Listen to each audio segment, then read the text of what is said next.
Eh bien, bonjour André, merci d'avoir accepté de te prêter à ce petit jeu. Bonjour René. Eh bien, quand on a pensé te demander de fournir des exercices, il y a une chose dont on était certain, c'est que tu ne serais pas dans l'embarras pour en proposer. Pour trouver des exercices. Voilà. Parce que je me demandais justement, est-ce que tu as une idée de combien d'exercices tu as pu proposer à droite et à gauche pendant toute ta carrière? Sûrement des dizaines de milliers. Des dizaines de milliers, tu penses? Oui, sûrement, je pense. Bon. Parce que rien que le kangourou, Oui. on en pose, parce qu'on ne les utilise pas tous, on en pose 500 par an, et ça fait 35 ans. D'accord. Donc ça fait déjà... Oui, ça fait plusieurs dizaines de milliers déjà. Bon, donc voilà. D'accord. Donc tu nous en as proposé 3. Oui, donc ça fait pas beaucoup. Mais ça suffit largement pour intéresser nos amis lecteurs de Tangente.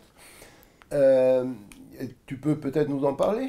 Eh bien, il y a Johnson, c'est le théorème de Johnson, et on peut faire ça sur une table de café avec une soucoupe et du papier. On fait 3 cercles qui se coupent à un même point de même rayon, donc puis ils sont tous faits avec une soucoupe. Et ce qui est extraordinaire, c'est que les 3 autres points d'intersection de cette figure, de ces 3 cercles, les 3 autres points sont sur un cercle, évidemment, comme tous les 3 points, comme tous les triplés, mais on peut mettre la soucoupe dessus. Le cercle circonscrit à ces 3 points a exactement le même rayon que les 3 autres. Ça s'appelle le théorème de Johnson. Voilà. Et c'est pas très connu, parce que c'est soi-disant un Américain au début du 19e qui a dû trouver ça. Non, du 20e. Et voilà, c'est même pas dans Euclide, c'est un résultat qui est rigolo quand même. Et voilà, donc en plus, il se démontre en faisant apparaître un cube avec tous ses côtés égaux, parce qu'il y a des losanges partout. Donc voilà, donc à la fois c'est rigolo à faire apparaître quelque chose de coucou, je l'appelle souvent coucou cet exercice, quoi. Hein, c'est-à-dire quand je le pose à des gosses, à des collégiens par exemple, je leur dis quand vous avez trouvé la chose qui est cachée derrière les 3 cercles, vous levez la main, on verra bien. Voilà, et c'est rigolo parce que à un moment donné, qui est toujours à peu près le même, quoi. Il y en a 1 ou 2 qui lèvent la main, voilà. C'est vivant, quoi. C'est un exercice qu'on peut faire vivre. Voilà, bon. Ok. D'accord. Voilà, ça, c'est le premier. Est-ce que par hasard, ton coucou aurait un rapport avec le ha-ha de Martin Gardner? Aucun rapport. J'aime bien le ha-ha mais bon, ça n'a pas de rapport. Moi, parce que moi, j'avais fait ça à une époque où, il y a une quinzaine d'années, j'avais créé un certain nombre d'activités sur la jubilation. C'est-à-dire sur le fait de jubiler. Quand on est en mathématiques, on jubile quand même pas mal. Et j'avais des espèces de classements. Il y en a qui te diront ça dépend qui jubile. Il y avait des espaces de classement, donc, où il y avait coucou, vroom vroom, quand les choses s'agencent bien pour faire... Voilà. Donc j'avais donné 5 ou 6 noms aux catégories de jubilation. Et voilà, je les avais groupés, c'était rigolo. Bon. Voilà. Donc, mais avec AA, qui est quand même aussi une autre exclamation très intéressante, quoi. Bon, mais ça n'a pas de rapport. Voilà, pour répondre à ta question. D'accord. Alors, le deuxième exercice, c'est un rectangle qu'on a découpé par 2 droites parallèles respectivement aux côtés. Et ça nous fait 4 petits rectangles inscrits dans ce grand rectangle. Et on connaît les surfaces de 3 d'entre eux. Voilà. Et on demande la surface du 4e. Exactement. Et donc, l'air, pardon. On ne sait pas comment faire. Au début, on ne sait pas. Bon. Et puis, on finit par avoir une idée, si on l'a, mais enfin, on finit sûrement par l'avoir. C'est donner un nom aux 4 côtés de ces 4 petits rectangles. Au total, il y en a 4, puisqu'ils sont tous plus ou moins égaux les uns aux autres. Et on s'aperçoit, en écrivant l'aire totale des 4 rectangles, on trouve, en faisant le produit de ces 4 trucs-là, les rectangles qui sont en croix ont même produit, quoi, même surface. Donc, voilà. Et alors, le dernier, donc, c'est le puzzle. Ah oui, le dernier, le puzzle. C'est un puzzle intéressant parce qu'il n'a que 2 pièces. Et 2 pièces, c'est quand même pas beaucoup.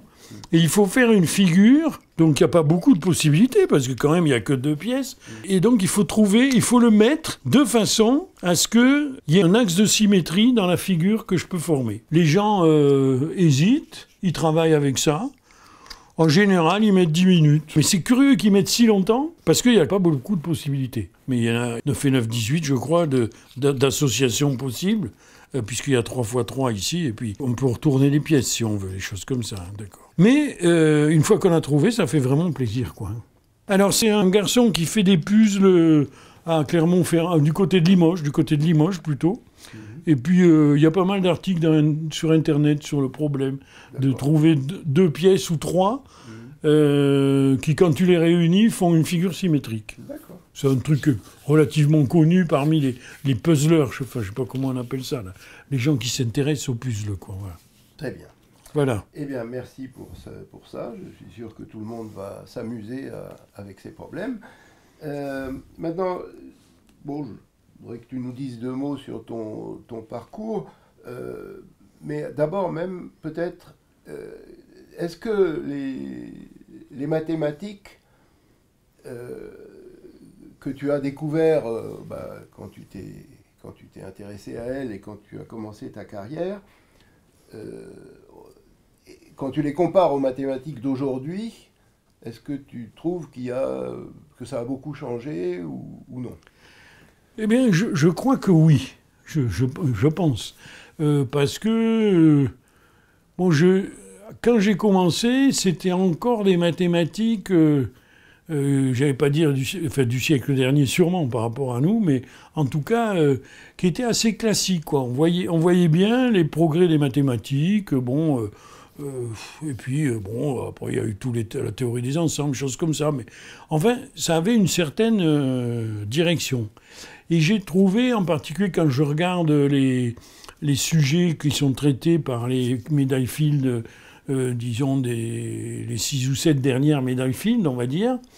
Alors ils s'orientent beaucoup vers des problèmes qui sont des problèmes dynamiques, le chaos, les choses comme ça, beaucoup sur les équations différentielles, sûrement assez tournés vers des idées qui viennent de la physique, un petit peu aussi.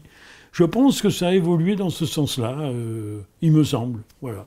Mais c'est difficile parce que, de toute façon, on ne peut pas être vraiment spécialiste de tous ces nouveaux domaines, quoi. Voilà. Et même question, mais cette fois pour l'enseignement des mathématiques. Est-ce que ça a changé l'enseignement, beaucoup? on a vécu quand même, on a vécu pas mal de choses dans notre vie, enfin dans la mienne en tout cas, hein. Puisque je suis arrivé au tout début des mathématiques modernes, et puis ça a été balayé parce qu'il y avait des choses, on a voulu être trop... Enfin, certaines personnes, en tout cas, ont voulu être trop formelles, on va dire les choses rapidement comme ça. On a été obligé de revenir en arrière. Donc, on a vécu des périodes très intéressantes où il y a eu énormément de mathématiques enseignées et avec des réflexions sur l'enseignement des mathématiques. Ça, c'est grâce aux IREM, c'est-à-dire les instituts de recherche sur l'enseignement des mathématiques, qui est la création, c'est la seule chose pérenne depuis 1968. Quoi. Si on dit, il s'est passé des choses magnifiques, fantastiques, étonnantes en 1968, qu'est-ce qu'il en reste?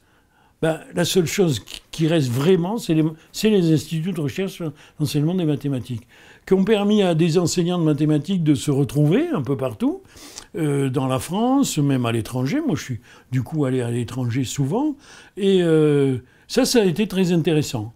Et ça reste encore très intéressant. Donc là, de ce côté-là, il y a eu beaucoup de travail sur l'enseignement des mathématiques. Après, maintenant, je me dis, moi, qui ai fait finalement de ce sujet ma vie, quoi, l'enseignement des maths, quand j'ai commencé, les mathématiques avaient une cote générale phénoménale dans la population. Et puis maintenant, c'est nul, quoi. Ça devient... il y a toujours...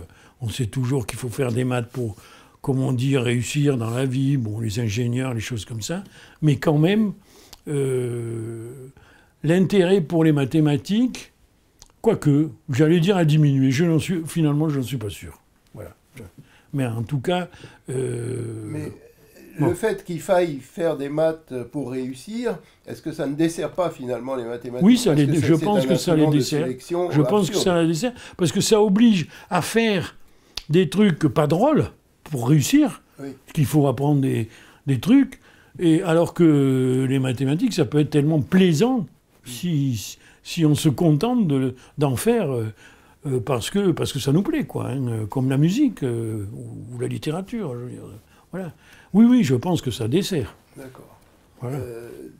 Qu'est-ce que tu as pensé des réformes successives, justement? Parce qu'il y en a eu beaucoup depuis la réforme des maths modernes. Ah, après les réformes des maths. Bon, après, il y a des espèces de destructeurs, de ministres destructeurs qui sont passés par là et qui ont essayé de limiter le plus possible les mathématiques. Ça a été une catastrophe, là, surtout les années 2015, 2022, 2023, quoi. Je ne veux pas citer de nom, mais enfin bon, voilà, il y a eu une volonté, très certainement, de bousiller l'enseignement des mathématiques pour tout le monde, en tout cas. Et tu penses que ça s'est arrêté en 2022-2023 ? Je ne sais pas si ça s'est vraiment arrêté, mais enfin, c'est d'autres ministres, ils n'ont pas eu le temps ni de bousiller, ni de faire quelque chose de bien. Donc, c'est vrai qu'il y en a eu beaucoup entre 2023 et maintenant. Oui. C'est comme ça. Donc voilà. Mais bon, ça va. Peut-être ça va revenir. C'est cyclique, ces affaires. Ça va. On peut... Voilà. D'accord. Qu'est-ce que tu penses en particulier, la toute dernière réforme, donc celle de Blanquer? Est-ce que... Oh, ça a été nul, ça. On ne va pas en parler, c'est des trucs... Non, ça c'est... vaut mieux peut-être en parler parce qu'elle est en cours actuellement, elle s'est oui, et il y en a qui en sont victimes. Oui, mais bon, écoute, qu'est-ce que tu veux... Je ne sais pas, ça ne m'intéresse pas. Voilà, ça ne m'intéresse pas. Je déplore la chose, mais moi je préfère voir les choses... Je préfère faire des petits problèmes, les proposer aux gens, voilà, ça m'intéresse. Voilà. D'accord. Les inégalités sociales, les gens disent que ça s'est aggravé récemment. Oui, je pense que ça s'est aggravé. Et aussi les inégalités de genre. Et pour les femmes en particulier, c'est... Bon, nous, on travaille beaucoup en liaison avec en particulier l'association Femmes et Mathématiques. On déplore toujours que, au début, les filles sont meilleures, mettons en 6e, 5e, choses comme ça. Et puis, c'est pas qu'elles deviennent mauvaises, c'est qu'il y en a de moins en moins que ça intéresse. Je ne sais pas. Par exemple, il y a en 6e, 5e, il y a une petite majorité de filles qui jouent.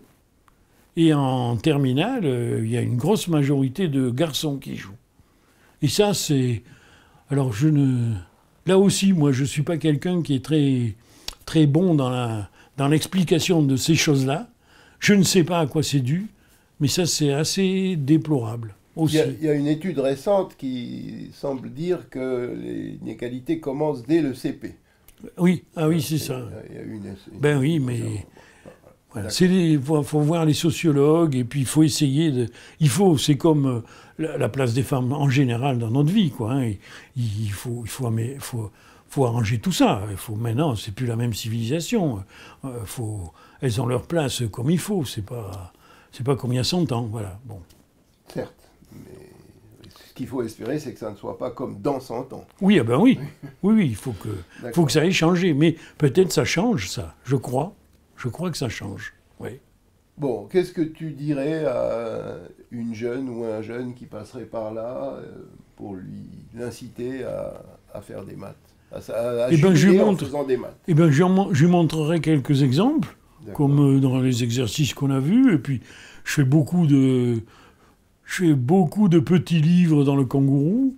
Et puis voilà, il faut montrer aux gens le plaisir qu'on peut avoir à en faire. Donc et ça peut se faire pour des problèmes très simples. La preuve, j'en ai donné quelques-uns. Bon voilà, il faut que les gens prennent plaisir.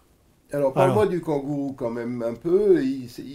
Vous touchez combien d'élèves à travers le monde maintenant? Parce que c'est devenu international. Maintenant, oui. On fait en général... On est monté jusqu'à 600 000 candidats en France. Oui. C'est redescendu entre 300 et 400 depuis un certain temps.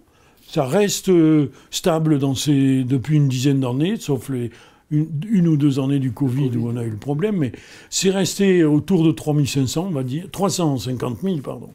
350 000 en France.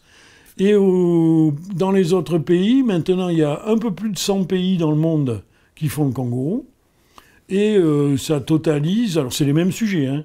On se réunit en octobre tous les ans pour choisir ensemble, dans tous ces pays-là, les mêmes sujets.